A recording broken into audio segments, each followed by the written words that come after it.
যখন সাইদি সাহেবকে রাজাকার আখ্যায়িত করে গ্রেফতার করা হয়েছিল, তখন যদি দলমত নির্বিশেষে এদেশের তাওহীদি জনতা, আলেম ওলামা, মাদ্রাসা, স্কুল কলেজের ছাত্র একাত্র হয়ে ময়দানে ঝাঁপিয়ে পড়ত, তাহলে ওই নাস্তিক সরকারের বাবারও ক্ষমতা ছিল সাইদি সাহেবকে গ্রেফতার করা। কিন্তু তখন উনি তো রাজাকার, উনি জামাত করেন। আমাদের শিক্ষা নিতে হবে। আল্লাহর নবীর সাহাবী আলী রাদিয়াল্লাহু তাআলা আনহুর সঙ্গে আমির মুআবিয়া রাদিয়াল্লাহু তাআলা যুদ্ধ হচ্ছিল। সেই সময় এখন যেমন আমেরিকা সুপার পাওয়ার, এ সময় ছিল রোম আর পারস্য, দুইটা পরাশক্তি ছিল। রোম সম্রাট আমির মুআবিয়ার কাছে পত্র লিখল, আমরা জানতে পেরেছি তোমার খলিফা তোমার উপরে অসন্তুষ্ট, তোমার উপরে জুলুম করছে, তোমার বিরুদ্ধে যুদ্ধ করছে। আমরা এই অন্যায় বরদাস্ত করতে পারি না, আমরা তোমার পক্ষে দাঁড়াতে চাই। তুমি যদি চাও, রোম সম্রাট তার পূর্ণ শক্তি দিয়ে তোমার পাশে দাঁড়াবার জন্য প্রস্তুত রয়েছে। কি দরদ, কি মায়া! আল্লাহর নবীর সাহাবীরা বুঝতে পারেন। আমির মুআবিয়া রাদিয়াল্লাহু তাআলা আনহু তখন বলেছেন, ঠিক আছে আসো, তাই বলেছিলেন। আমাদের এটা থেকে শিক্ষা নিতে হবে। আমির মুআবিয়া রাদিয়াল্লাহু তাআলা লিখেছিলেন, ইয়া কালবার রোম, ওহে রোমের কুকুর, আমার খলিফার সঙ্গে আমার যুদ্ধ হচ্ছে। এই সুযোগ নিয়ে যদি মুসলিম ভূখণ্ডের দিকে এক কদম বাড়াতে চাস, আলীর পক্ষে যুদ্ধ করতে গিয়ে সর্বপ্রথম যে লোকটা জীবন দেবে সে আর কেউ নয়, সে হচ্ছে আমির মুআবিয়া রাদিয়াল্লাহু তাআলা আনহু।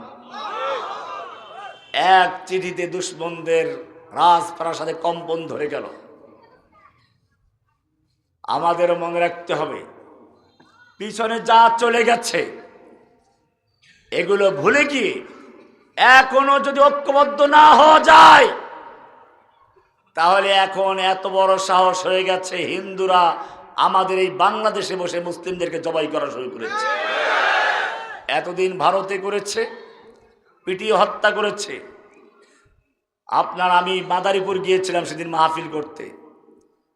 সেখানে কি হলো,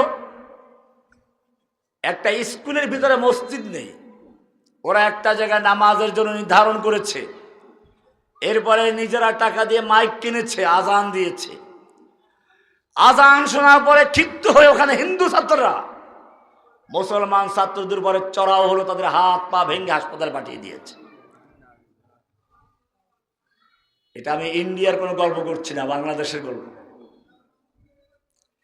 এত বড় সাহস কোত্থেকে আসে?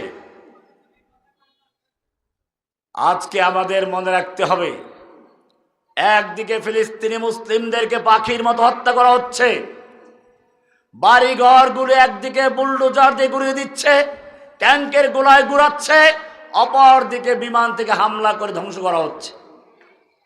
কাশ্মীরি মুসলিমদের অবস্থা একই, আরাকানের মুসলিমদের অবস্থা এইরকমই।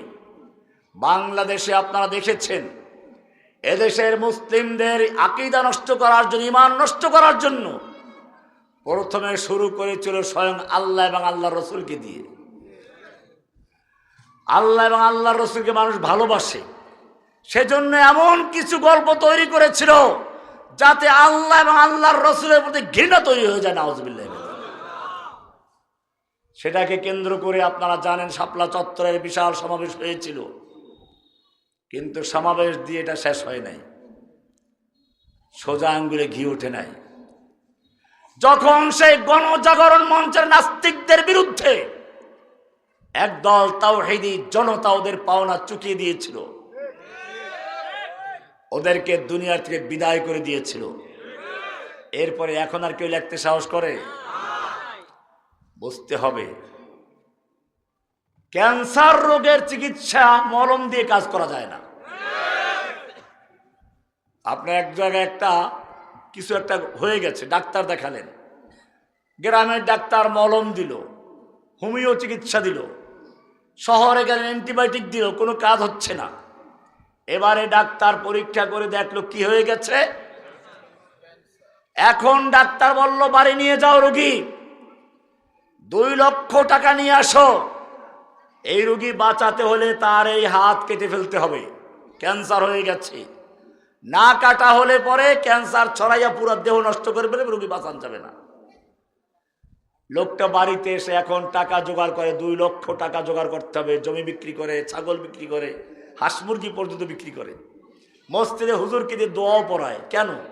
যেন ভালো করে কাটতে পারে। সকাল টাকাগুলো শহরে নিয়ে গেল, ডাক্তারকে টাকা দিল। ডাক্তার অপারেশন রুমে রোগীটাকে নিয়ে গেল, হাতটা কেটে আলাদা করে ব্যান্ডেজ করে দিল।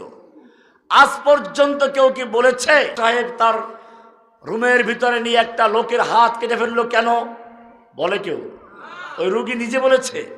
কেন বলে? কারণ জানে যে এই হাতটা না কাটলে বাকি অংশ বাঁচানো। এটা যদি পরিষ্কার বুঝে থাকেন, ডাক্তার যেরকম ভাবে একটা দেহের থেকে ক্যান্সার যুক্ত অঙ্গকে ফেলে দিয়ে বাকি দেহকে বাঁচাবার চেষ্টা করে, আল্লাহ রাব্বুল আলামিনের নির্দেশ হচ্ছে যদি মুসলিম ভূখণ্ডে, মুসলিম পৃথিবীর বুকে কোন ক্যান্সার দেখা যায় যে আল্লাহ এবং রাসূলকে গালিগালাজ করে, আল্লাহর দ্বীনকে তুচ্ছ-তাচ্ছিল্য করে, অমুসলিম জাতি ও যদি এই সমাজে দুনিয়াতে থাকে গোটা জাতিকে ধ্বংস করার চক্রান্ত করবে। সেজন্য তোমাদের কাজ হচ্ছে ডাক্তার যেরকম ভাবে অপারেশন করে ক্যান্সারকে অপারেশন করে ফেলে দেয়, ঠিক তেমনি ভাবে দুনিয়ার ভিতরে যেটা ক্যান্সার হবে ওটাকে অপারেশন করে দুনিয়া থেকে বিদায় করতে হবে।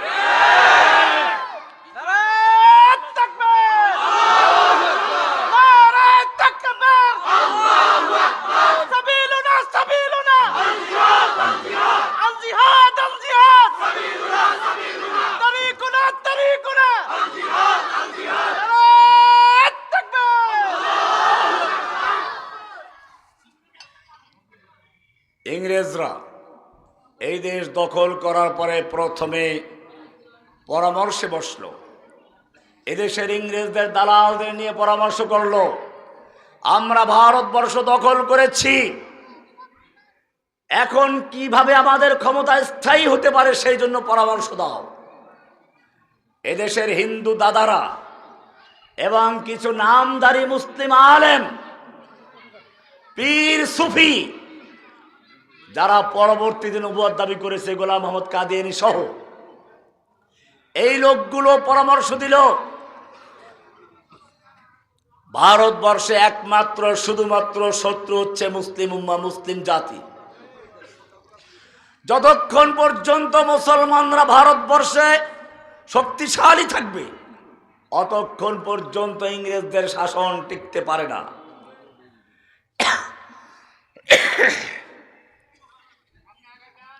শুরু হলো মুসলিমদের হত্যা করা, ধ্বংস করার চক্রান্ত। ডক্টর টমসন একজন ইংরেজ দার্শনিক এবং ঐতিহাসিক লিখেছেন,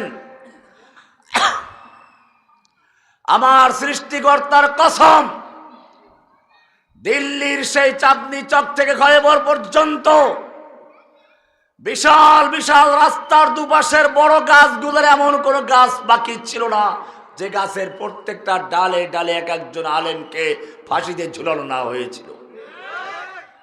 ওলামায়ে কেরামদেরকে শুয়োরের চামড়ার ভিতরে ঢুকিয়ে ঘোড়ার পায়ের সঙ্গে বেঁধে দিয়ে দৌড়ানো হয়েছিল। ওলামায়ে কেরামদেরকে কারাগারে বন্দী করা হলো।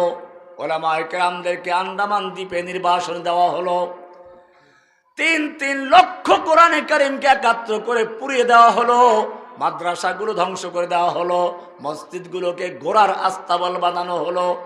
অক্ষ সম্পত্তি সব বাতিল করে দেওয়া হলো যাতে করে মাদ্রাসা চলতে। দেখেন নাই 90 ইংরেজরা পালাইলো, এরাও চক্রান্ত করেছিল। এদেশের এই কওমি মাদ্রাসাগুলো চলে কোরবানির চামড়া বেচা টাকা দিয়ে। ছাত্ররা কোরবানির দিন বাড়িতে না গিয়ে মানুষের দ্বারে দ্বারে গিয়ে চামড়াগুলো আদায় করে বিক্রি করে, যাতে করে চামড়া দিয়ে এই কওমি মাদ্রাসা চলতে না পারে। সেজন্য চামড়াগুলোকে গোপনে রাতের বেলায় শ্বশুর বাড়ি উপহার দিয়ে আসে এদেশের মাদ্রাসা অচল করার চক্রান্ত করা হয়েছে। অবৈধ শ্বশুর আছে না? ওরাই বলেছে। একজনে বলছে না, ওদের পররাষ্ট্রমন্ত্রী বললে আর আমাদের কি বলার আছে? স্বামী স্ত্রী সম্পর্ক, স্বামী কে আর স্ত্রী কে। তবে বিয়ের কাবিননামা দরকার। মামুনুল হক সাহেবের বিয়ের যে কাবিননামা চাইতে পারে, আমরা চাইতে পারবো না? এখন আমার স্বামীর কাছেই চলে গেছে। মূলত তাকে পাঠানো হয়েছিল বাংলাদেশকে ধ্বংস করার জন্য। এক গভীর চক্রান্ত এবং ষড়যন্ত্র অংশ হিসাবে তাকে বাংলাদেশে পাঠানো হয়েছিল। আমাদের বুঝতে হবে সেই চক্রান্তগুলো কি কি ছিল। এটা ভালো করে না বুঝলে আবার আমরা ক্ষতিগ্রস্ত হব। এই জন্য আমি ইংরেজদের কথাগুলো বলছি। ইংরেজরা কি করেছিল, গত সরকার কি করেছে, এখনো কি হচ্ছে। ইংরেজরা কোরআন পড়িয়ে দিল, মসজিদ মাদ্রাসা বন্ধ করে দিল, আলেম ওলামাদেরকে হত্যা করলো। কিন্তু দেখে যে না, ইংরেজ বিরোধী আন্দোলন তারপরেও থেমে যাচ্ছে না, বরং বেড়েই চলছে। আলেমদেরকে হত্যা করলে কি আন্দোলন থামে না, বাড়ে? দেখেন নাই সাইদি সাহেব মারা যাওয়ার পরে আন্দোলন থামছে না, বাড়ছিল? সরকার এত ভয় পেয়েছিল, সরকার বুঝতে পেরেছিল জীবিত সাইদির চেয়ে মরা সাইদি লক্ষ কোটি গুণ শক্তি নিয়ে যদি তার জানাজা ঢাকায় হয়, তাহলে জীবিত সাইদি নয়, মৃত্যু সাইদি হাসিনার তক্তা উল্টে দেওয়ার জন্য যথেষ্ট ছিল। সেই ভয়ে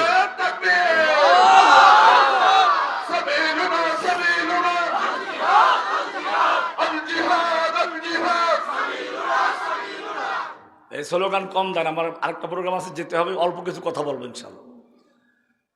ভাইয়েরা আমার, এভাবে চক্রান্ত করা হলো, কিন্তু এতে মুসলমানদের ক্ষতি হয় নাই, আরো ইমানি শক্তি বৃদ্ধি পেয়েছিল। আমাদের জেলে ঢুকিয়েছে, যারা যারা জেলে গিয়েছে তাদের ইমান কি দুর্বল হয়েছে না আরো বেড়ে গেছে? দেখেন এক পিচ্ছি বক্তা আছে না, কি জন্য নাম, রফিকুল ইসলাম মাদানী সাহেব। আল্লাহু আকবার, ছোট্ট মানুষ, গোটা দেহটাই বারুদের মতো। ইমানি শক্তি কমে গেছে। এরকম প্রত্যেকের বেলায় একই কথা প্রযোজ্য। দুশমনরা বুঝতে পারলো, যুগে যুগে আলেম ওলামাদেরকে হত্যা করে, মুসলিমদের হত্যা করে ইসলামী আন্দোলন এবং ইসলামী জাগরণ ধ্বংস করা যায় নাই, বরং আরো দাবানলের মতো জেগে উঠেছে। কতলে হুসাইন দার হাকিকত,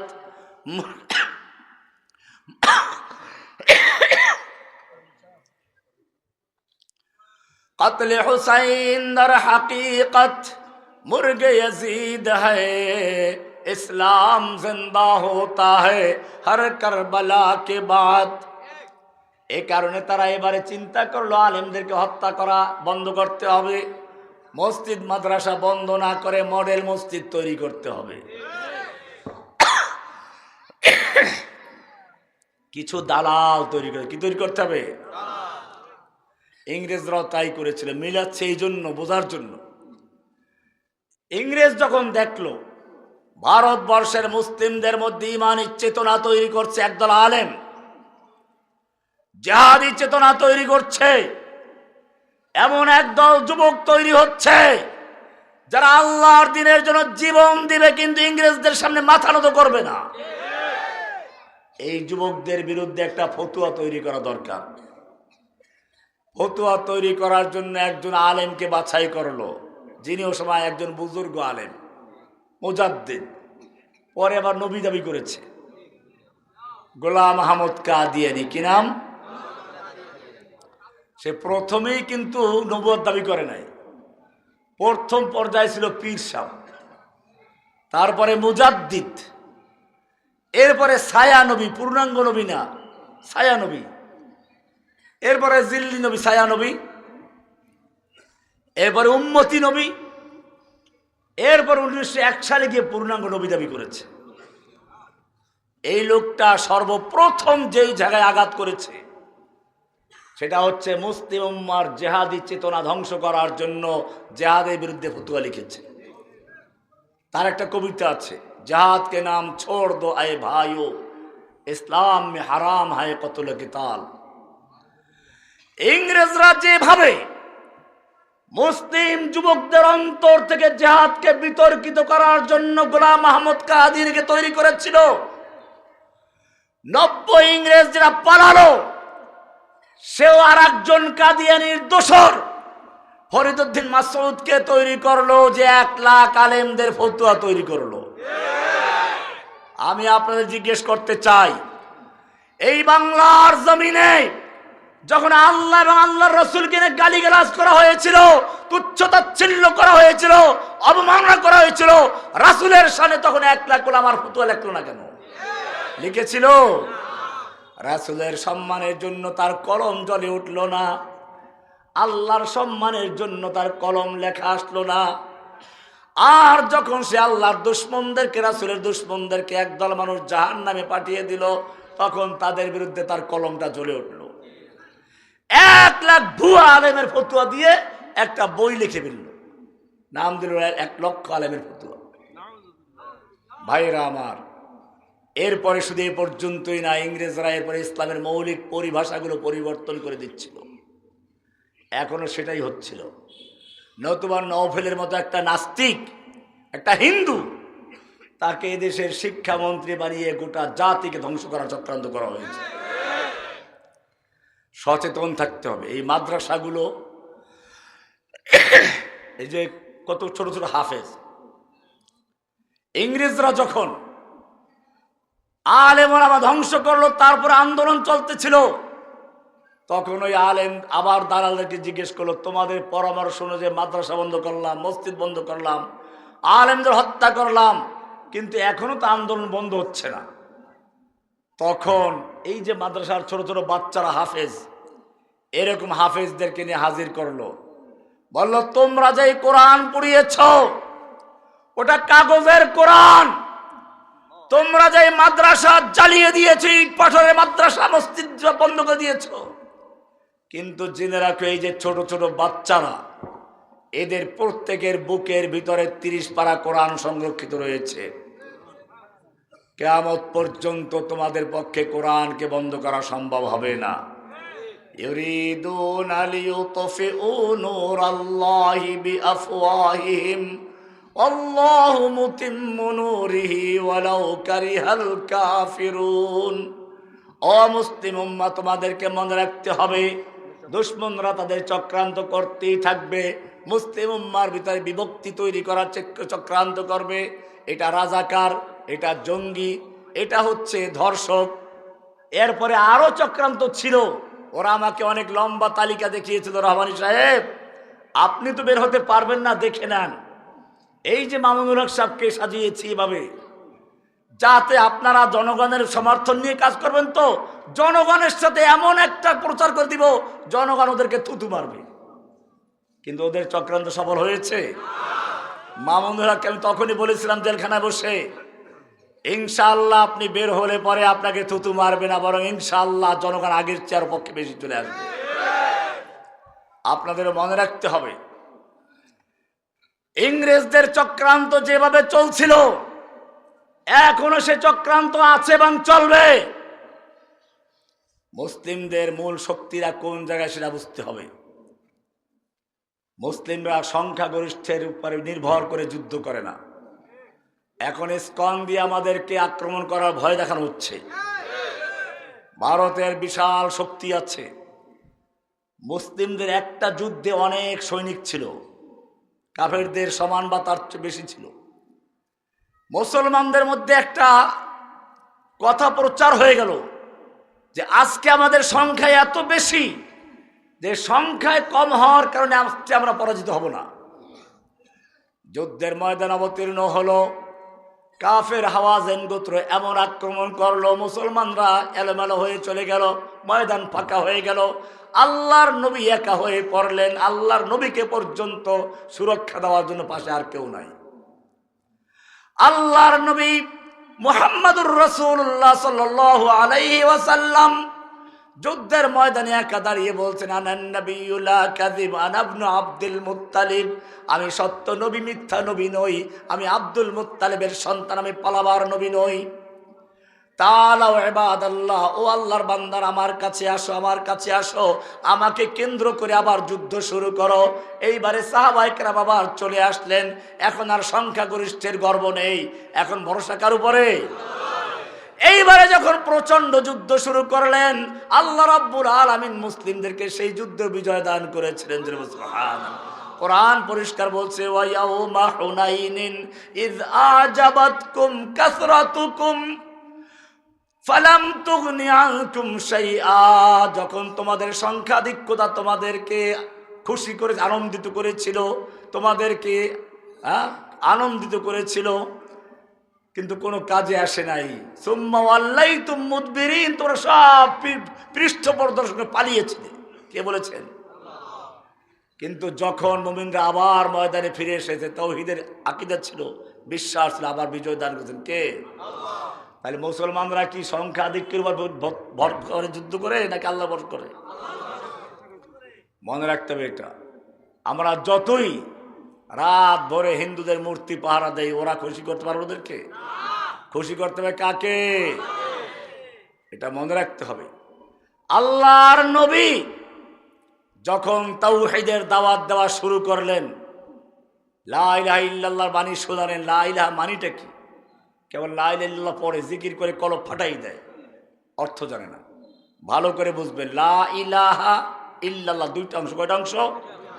লা মানি নেই, ইলাহা মানি কোনো মাবুদ। মাবুদ কি জিনিস? মাবুদ হচ্ছে যার পূজা করা হয়, আনুগত্য করা হয়, ইবাদত করা হয়, উপাসনা করা হয়, যার হুকুম মানা হয়, যার কাছে কোনো কিছু চাওয়া হয়, দোয়া করা হয়, প্রার্থনা করা হয়, পশু জবাই করা হয় যার নামে, এই সব কিছু যার জন্য করা হয় তাকে বলা হয় কি?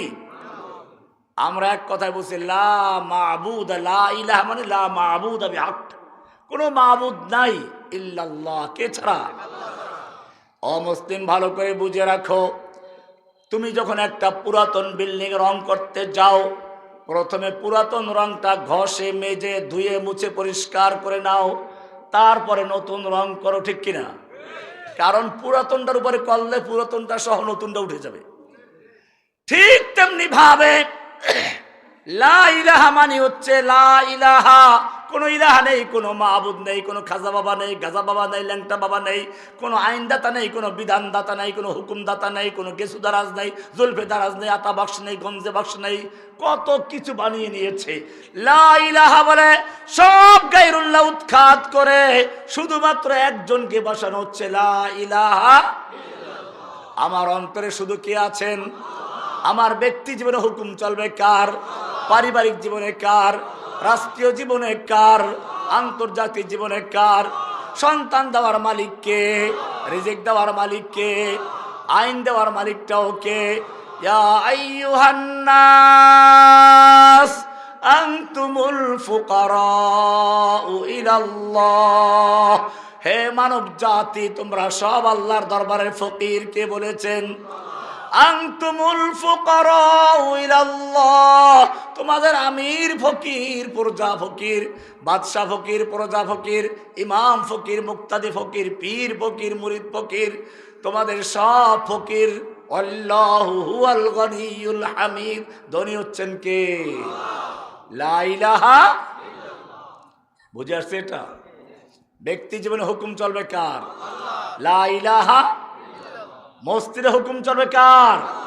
আদালতে হুকুম চলবে কার? আছে। তো কেমন হলো? লা ইলাহা ইল্লাল্লাহ, এটা হচ্ছে, আমি একটা উদাহরণ দেই, শুনতে খারাপ লাগবে। একটা লোক রাস্তার একটা মেয়ে লোক ধরে নিয়ে আসছে, এনে তাকে উজু করাইলো, গোসল করাইলো, শাড়ি পরাইলো, বোরকা পরাইলো, কোরআন পড়ায়, তাহাজ্জুদ পড়ায়, নামাজ পড়ে, রোজা রাখা, হজ করায়, সব শরীয়তের আইন মেনে চলে, কঠোর শরীয়ত মেনে চলে, কিন্তু কি করে নাই? বিয়ে করে নাই। কি করে নাই? শরীয়ত মেনে ঘর সংসার করে। কোনো অর্থ আছে? আর একটা উদাহরণ দিই, একজনের শূন্য লাগছে বিশাল আকারে, কোনো মূল্য আছে? আরো শূন্য, আরো শূন্য। এই লক্ষ্মীপুর থেকে একেবারে ঢাকা পর্যন্ত শূন্য লেখে ভরাই ফেলান, কোনো মূল্য আছে? এবারে একটা এক লেখলো, এক, ডান পাশে শূন্য যোগ করছে, কত হয়ে গেছে? আর এক শূন্য, আর এক শূন্য, আর এক শূন্য। এইবারে এক যখন যুক্ত হলো, এখন তুমি যত শূন্য লাগাও তত একের মূল্য বাড়বে, ঠিক কিনা?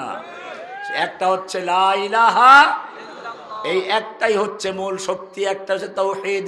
তাওহীদ কি আমানত सीनों में है हमारे, आसा नहीं मिटाना नामो निशा हमारा।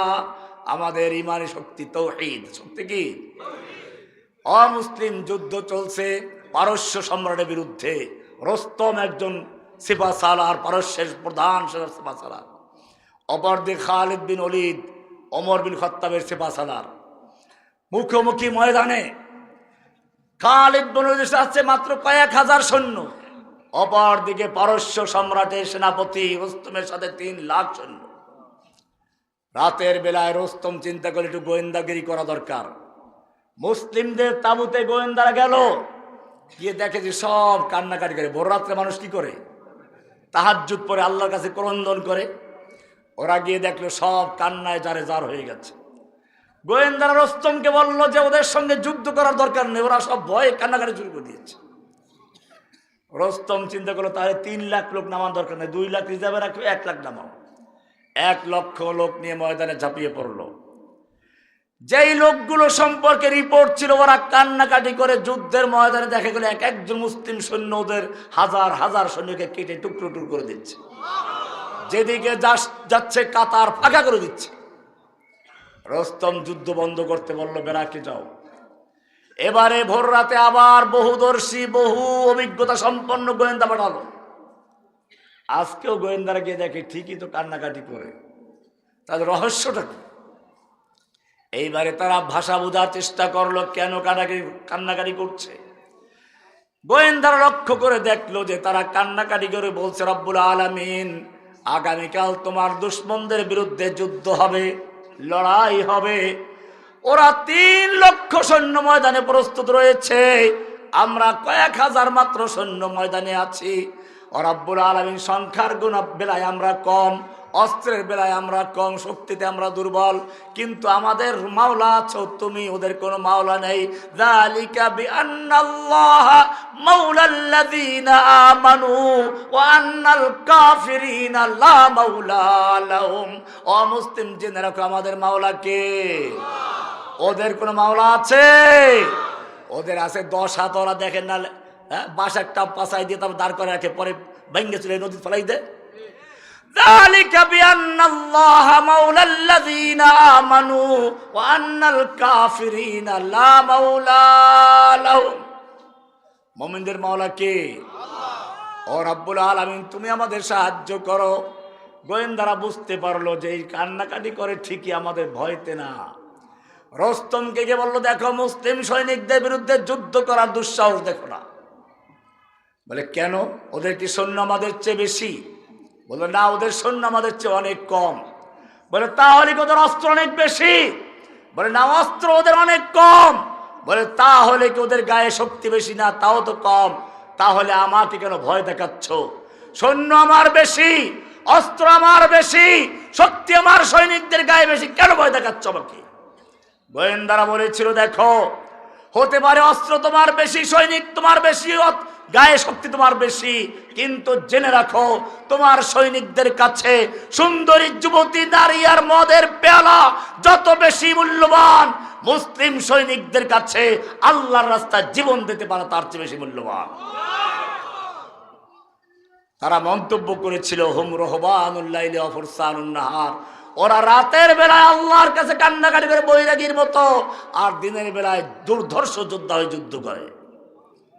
নাকি মূর্তি বারাদারি করবে? উनको तहजीब ने हर बंद से आजाद किया, लेके काबे से सनम खाने में आबाद किया। ও মুসলিমরা ভালো করে জেনে রাখো, তুমি আর কত বুজুর্গ, তোমার বুজুর্গ কত, তোমার পীর সাহেব কত বুজুর্গ। তোমার পীর সাহেবের চেয়ে আল্লাহর নবী অনেক বুজুর্গ ছিলেন কিনা? তোমার পীরের চেয়ে আল্লাহর নবীর চেহারাটা সুন্দর ছিল কিনা? তোমার পীরের চেয়ে আল্লাহর নবী বেশি তাহাজ্জুদ পড়তেন কিনা? একটু কোরআন থেকে জিজ্ঞেস করে নেই, কোরআনকে জিজ্ঞেস করি। কোরআনকে জিজ্ঞেস করি, ও কোরআন, আল্লাহর সঙ্গে রসুলের যে ভালোবাসা সেই পরিমাণ আর কারো আছে কিনা? কোরআন বলবে না না। আল্লাহর নবী যখন কষ্ট করে কোরআন মুখস্থ করার জন্য ঠোঁট নাড়াচাড়া করছেন, আল্লাহ তাআলা বলেন নবী এত কষ্ট করা দরকার নেই। লা তুহাররিক বিহি লিসানাকা লিতাজালা বিহি ইন্না আলাইনা জামআহু ওয়া কুরআনা। হে নবী, কোরআনকে দ্রুত মুখস্থ করার জন্য ঠোঁট নাড়াচাড়া করে পড়াশোনা করা আপনার দরকার নেই। গোটা কোরআনকে নূর বানিয়ে আপনার সিনার মধ্যে জমা করে দেওয়ার দায়িত্ব আমি আল্লাহ নিজে গ্রহণ করেছি। জোরে বলেন সুবহানাল্লাহ। কি মায়া নবীর জন্য, কোরআন মুখস্থ করার জন্য একটু কষ্ট করবে তাও দিতে চান না। শুধু এ পর্যন্তই না, আল্লাহর নবী কথা বলছেন, সাহাবায়ে কেরামদের মধ্যে কারো আওয়াজ বড় হয়ে গেল, নবীর আওয়াজটা একটু চাপা পড়ে গেল। আল্লাহ রাব্বুল আলামিন বরদাস্ত করলেন না, আসমান থেকে জিবরাইলকে পাঠালেন, যাও শুনিয়ে দাও, ইয়া আইয়ুহাল্লাযীনা আমানু লা তারফাউ আসওয়াতাকুম ফাওকা সাওতিন নবী। হে মুমিনরা, খবরদার নবীর আওয়াজের চেয়ে জোরে আওয়াজ করে কথা বলবি না। খবরদার এমনটা যদি করো, আনতাহবাতা আমালুকুম, তোমাদের জীবনের সব আমল বরবাদ হয়ে যাবে। ওয়া আনতুম লা তাশউরুন, টেরও পাইবা না। কে বলেছেন? কি মায়া নবীর জন্য। নবী তাহাজ্জুদ পড়ছেন, আল্লাহ আদর মেখে বলছেন, ইয়া আইয়ুহাল মুজাম্মিল, ও কামলিওয়ালা ওঠো, কুমিল লাইলা ইল্লা কালিলা, রাত জেগে একটু ইবাদত করো। আবার বেশি করতে যেও না, তুমি সারা রাত ইবাদত করো পা ফুলে যায় না। নিসফাহু আবিনকুস মিনহু কালিলা, অর্ধেক বা তার চেয়ে কম বা তার চেয়ে একটু বেশি। তুমি সারা রাত্র ইবাদত করলে খুশি হও, আমি আল্লাহ তোমাকে ঘুমন্ত দেখলেও খুশি হই। এত মায়া, এত মায়া যে নবীর জন্য, সেই নবীকে যখন তায়েফের ময়দানে মারা হচ্ছিল আল্লাহ দেখতে পাচ্ছিলেন কিনা? সেই নবীকে যখন উহুদের ময়দানে লোহার টুপির উপর আঘাত করা হলো, লোহার টুপি ভেঙ্গে দাঁত পড়ে গেল, আল্লাহ তা দেখতে পাচ্ছিলেন কিনা? আল্লাহর ফিরেবার ক্ষমতা ছিল কিনা? ফিরিয়েছিলেন। কেন ফিরান নাই? রাসূলের সঙ্গে তখন মহব্বত কমে গেছিল নাকি? তার উত্তর আছে কোরআনে, মা ওয়াদ্দাআকা রাব্বুকা ওয়া মা ক্বালা। আপনার রব আপনাকে ছেড়েও দেন নাই, আপনার তো অসন্তুষ্ট হন নাই। বল তাহলে আমাকে এত মারলো, তুমি কেন ফিরাও নাই? আল্লাহ উত্তর দিয়েছেন, আম হাসিবতুম আন তাদখুলুল জান্নাহ। এটা এই জন্য যাতে কোনো পীর, কোনো ফকির, কোনো ব্যক্তি বলতে না পারে আমাদের হুজুরে ফু দিলে হাসিনা পাল্টে যাবে। না, ফুতে কাজ হয় নাই। যখন রাস্তায় নেমে এসেছে, বুক পেতে দিয়েছে বুলেটের সামনে, তখনই পালাতে বাধ্য হয়েছে। বোঝা গেল আল্লাহর সাহায্য আসবে কখন। সেজন্য বলি, তোমার পীরের চেয়ে, তোমার হুজুরের চেয়ে, তোমার ল্যাংটা দরবেশের চেয়ে আমাদের নবী অনেক বড় বুজুর্গ ছিলেন। জেনে রাখো, আল্লাহর নবী হুনাইনের, আল্লাহর হুদাইবিয়ার ময়দানে আছেন, খবর আসলো ওসমানকে হত্যা করা হয়েছে। আল্লাহর নবী 14 সাহাবায়ে কেরামকে ডাক দিলেন, ইয়া সাহাবা সাজারা, চলে আসো। নবী হাত বিছিয়ে দিলেন, বায়াত করো। খবর এসেছে আমার ওসমানকে হত্যা করা হয়েছে। ওসমান হত্যার বদলা নিতে গিয়ে হয়তো মক্কা বিজয় করে ছাড়বো, নতুবা সকলেই শহীদ হয়ে যাবে, একজন মদিনায় ফিরে যাব না। কে কে তৈরি আছো? আমার হাতে হাত রেখে বায়াত করো। আল্লাহর নবী হাত রেখে দিলেন, 14 সাহাবায়ে কেরাম পর্যায় করে হাত রেখে বায়াত করলেন। এমনকি নবী তার নিজের বাম হাতটা ডান হাতের উপর রেখে দিয়ে বললেন, এটা হচ্ছে ওসমানের হাত। বায়াত হয়ে গেল। একজন মুমিনের জন্য এই বায়াত আসমান পর্যন্ত খবর হয়ে গেছে, ওহী নাযিল হয়ে গেছে। লাকাদ রাদিয়াল্লাহু আনিল মুমিনিনা ইয ইউবাইউনাকা তাহতা আশ-শাজারা। হে নবী, আপনার হাতে হাত রেখে যারা গাছের নিচে বায়াত করেছিল, আল্লাহ তাআলা তাদের উপর সন্তুষ্ট হয়েছেন, রাজি হয়ে গেছেন, খুশি হয়ে গেছেন। খুশি হয়ে সন্তুষ্ট হন নাই। পরে আয়াত আরো সুন্দর করে বলছেন, ইন্নাল্লাযীনা ইউবাইউনাকা ইন্নামা ইউবাইউনাল্লাহ। হে নবী, যারা আপনার হাতে হাত রেখে বায়াত করছে, তারা আপনার হাতে হাত রেখে বায়াত করছে না, বরং স্বয়ং আল্লাহর হাতে হাত রেখে বায়াত করছে। ইয়াদুল্লাহি ফাওকা আইদিহিম, আল্লাহর হাত ছিল। কেন একজন মুমিনের জন্য স্বয়ং নবী তার জীবন বাজি রাখছেন? একজন মুমিনের জন্য সাহাবায়ে কেরাম জীবন বাজি রাখছেন। আজকে তোমার হাজার হাজার ওসমানরা জেলে ছিল, এখনো আছে, সারা দুনিয়া অত্যাচার চলছে, চতুর্দিক থেকে ফরিয়াদ আসছে, রব্বানা ওমা লাকুম লা তুকাতিলুনা ফি সাবিলিল্লাহ। ও যুবকেরা, তোমাদের কি হলো? তোমরা আল্লাহ রাস্তায় লড়াই করছো না, কেতাল করছো না, যুদ্ধ করছো না, সংগ্রাম করছো না, বিপ্লব ঘটাচ্ছ না। ওয়াল মুস্তাদআফিনা মিনার রিজাল ওয়ান নিসা ওয়াল বিলদান, অথচ অসহায় নারী শিশু, অসহায় পুরুষরা ফরিয়াদ করছে কাশ্মীর থেকে, ফরিয়াদ হচ্ছে ফিলিস্তিন থেকে, ফরিয়াদ হচ্ছে আরাকান থেকে, ফরিয়াদ হচ্ছে বাংলাদেশের জেলখানাগুলোর থেকে। রব্বানা আখরিজনা মিন হাযিল কারিয়াতিজ যালিমি আহলুহা, ও আমাদের রব, তুমি আমাদেরকে জালিম দোষিত জনপদ থেকে, জালিমদের হাত থেকে বাঁচাও। ওয়াজআল লানা মিন লাদুনকা ওয়ালিয়া, তুমি আমাদের জন্য একজন নেতা পাঠাও। ওয়াজআল লানা মিন লাদুনকা নাসীরা, আমাদের জন্য সাহায্যকারী পাঠাও। ও যুবকেরা, আমি তোমাদের জিজ্ঞেস করতে চাই, আজকের চতুর্দিক থেকে কোরআনের ভাষায় যে ফরিয়াদ ভেসে আসছে, তার জবাব দেওয়ার জন্য কি আল্লাহ আসমান থেকে ফেরেশতা পাঠাবে? আল্লাহর সৈনিক আছে দুনিয়াতে, কোথায় আছে? ওয়ালিল্লাহি জুনুদুস সামাওয়াতি ওয়াল আরদ, আল্লাহর সেনাবাহিনী আছে আসমানে, আল্লাহর সেনাবাহিনী আছে জমিনে। আসমানের সেনাবাহিনী কারা? জমিনের সেনাবাহিনী কারা? তোমরাই সেই সেনাবাহিনী। फिर तुझे एक बार करनी है जहां की रहबरी, उठ खुदा के नाम लेकर फिर आलम बरदारवान। ও যুবকেরা, তোমরাই হচ্ছে সে আল্লাহর জমিনে আল্লাহর সৈনিক। তোমাদের কাজ হচ্ছে আবার ময়দানে ঝাঁপিয়ে পড়ো, মাজলুমদের উদ্ধারের জন্য, মুক্তির জন্য। আল্লাহ তাআলা তোমাদের সাহায্য করবেন। নাসরুম মিনাল্লাহি ওয়া ফাতহুন করিব। আবাশশিরিল মুমিনিন। ওয়া সাল্লাল্লাহু তাআলা আলা নবিয়িনা মুহাম্মদ ওয়া আলা আলিহি ওয়া সাহবিহি আজমাইন। আসসালামু আলাইকুম ওয়া রাহমাতুল্লাহ।